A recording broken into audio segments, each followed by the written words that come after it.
Good morning. It's late February and I've just got onto the chase.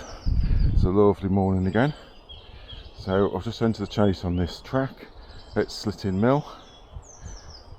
It's a beautiful morning. I'm on my bike, my mountain bike. I'm on my oldest mountain bike. This is a Giant Anthem. It's 2012, so it's got a good few years in it. You can see that at Slitting Mill this side there's lots of plantation trees, lots of pine here being grown for the timber. But then the other side of the track, lots and lots of oak and birch mixed in. And then also here on the left, the paddocks. Looks like putting a new fence in. So I'm on my bike today. I've already done 3 miles. I plan to do probably 12 to 15 miles. So I'm going to show some key sites on the route, just to give you a taster of what it's like. I'm not going to be on the main trails because they're usually too busy, and there's lots of obstacles on them, which I just like to do single track these days. Anyway, I'll see you in a short while when we've moved on.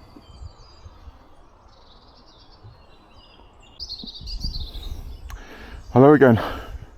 Just ridden about a mile. We're at Fair Oak Pools. There's a series of pools along here.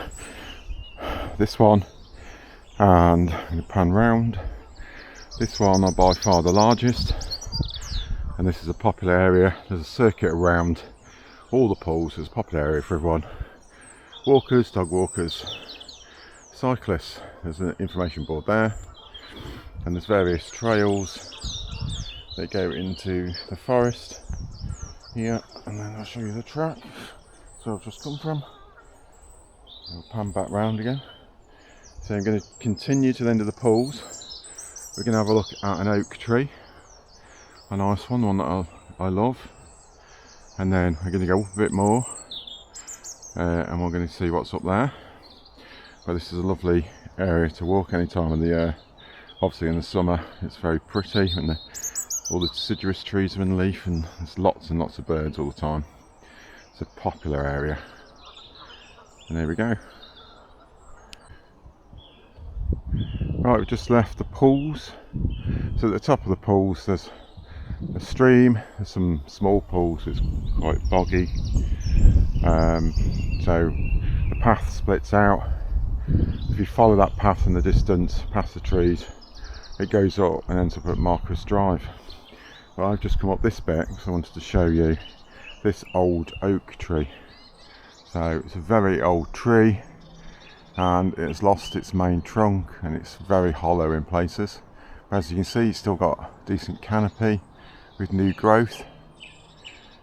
I think it's Quercus robur, so English oak, but we'll check that when it's out in leaf, because we'll be able to tell from the leaf shape, and also any stalks. So it's different. The 2 main oaks in the UK are sessile and the English oak. They're both native, but people just say English oak when it's not. And on the chase there are a very large number of sessile oaks. But we're going to have a look at this one. This one's lots of holes, nooks and crannies, and the centre heartwood is rotting. Let's have a look in there. If you go up, you can see it's dead, rotting areas. Obviously it's lost a lot of its bark. Go further up, more bark, but also you can see where there's another hole there, and you can see it's lost its top. So it's a very old tree. Don't know whether we can see around the other side. Let's go and have a look. Looks like we can. Oh, here we go. You can see how hollow the trunk is. Have a look inside. You can also see some light coming through, so there's obviously a hole. There we go. It's been a while since I've come to see this tree, so I can't remember what it looks like. Let's have a look around this side. Here we go. Again, that's like a burr, so that would have been, if that had been timber being cut, it would have been very interesting. You can see it all the way up Lots of burrs, lots of knots, lots of grown over areas which lost branches in the past.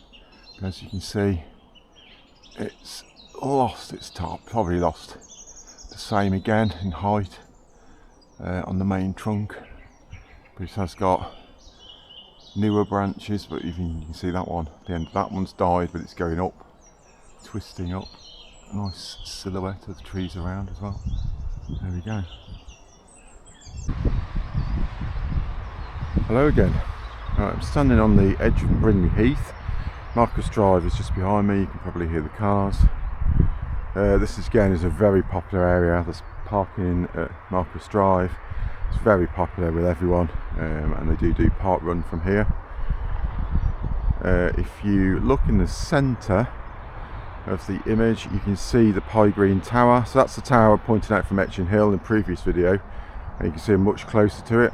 So that's the communications tower. We will go and see that one day. I'm just going to pan round to give you a better view. Brindley Heath, so this is the edge. It's quite a large heath area, so it dips down into a valley where there's a little stream and some pools, and it goes up the other side, and it's really nice. And you do get a lot of green woodpeckers in this area.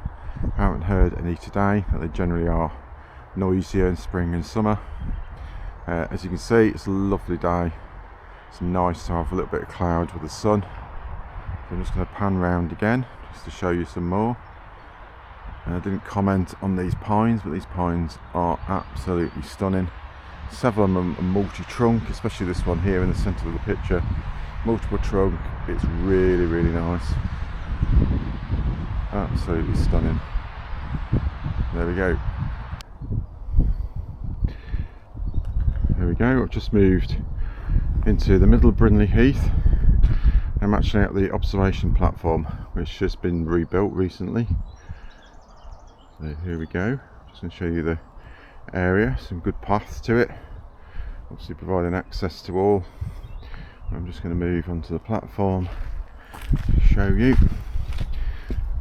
So it's the sort of middle of the heath. You can get a good view of the actual heathland. Here we go. Give you a good view. See what it's like. There's lots of paths. You can ride and walk dogs.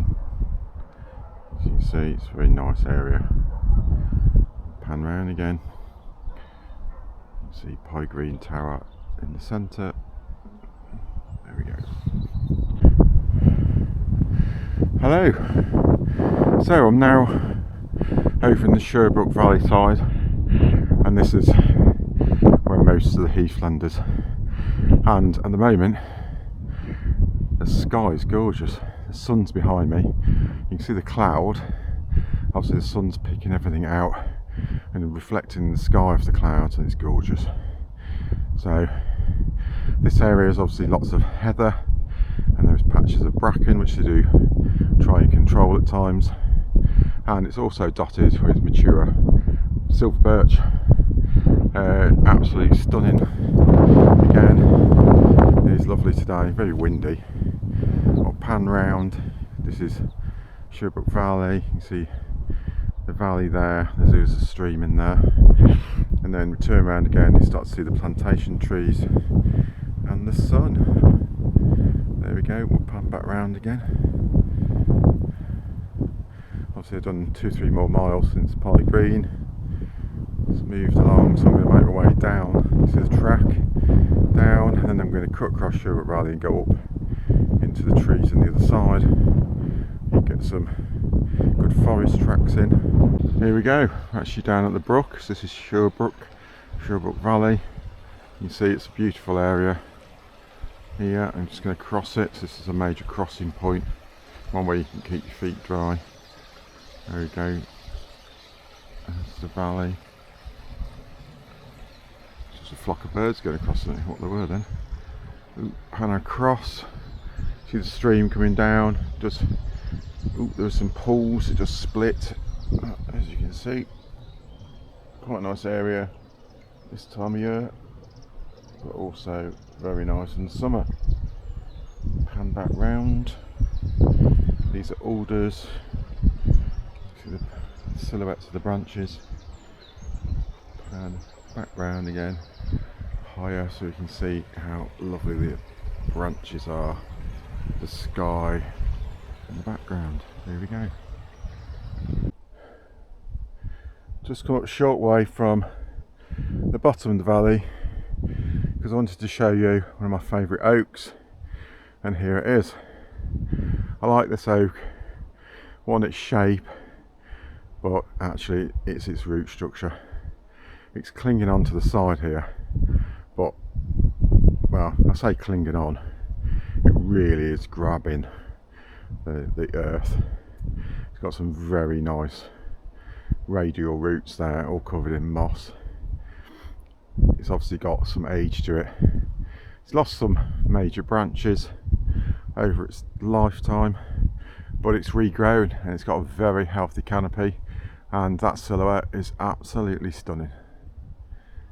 It is a stunning tree this time of year and any other, to be honest. It's certainly a favourite. It's not the biggest, but it is one of the most shapely. It is lovely. Oh, here we go. I've done about 13 miles, had some fun. Kept to the main tracks. A lot of the forest tracks are so muddy. It really is thick and it's not fun. It's fun to a certain extent, but it's not fun completely. You get covered in mud and you slip around and you can fall off into the mud. So I've kept to the tracks, but it's a glorious morning. I hope you've enjoyed the points of interest. So I've just shown the highlights. I'm currently at a crossroads and I'm not far from Birches Valley. That's the way I've come from. And then I'll pan back round. That way leads back into more tracks, and it leads to some of the dedicated mountain bike routes like the Perry Trail, and also Fair Oaks Lakes are back that way. And then this way is the way I'm going. This leads back to Birches Valley. So I do hope that you've enjoyed the video. Please like and subscribe. I will be posting lots more videos. Obviously I'm going to do a fair few in the local area, but also when we're out and about I'm going to be taking some. So we've got an exciting adventure in Devon coming up, some fantastic beaches and geology, so I'll certainly be filming those and then showing those in a few weeks, and then obviously there's further adventures. So please give it a like, please follow me, and let's see where we go. Thank you.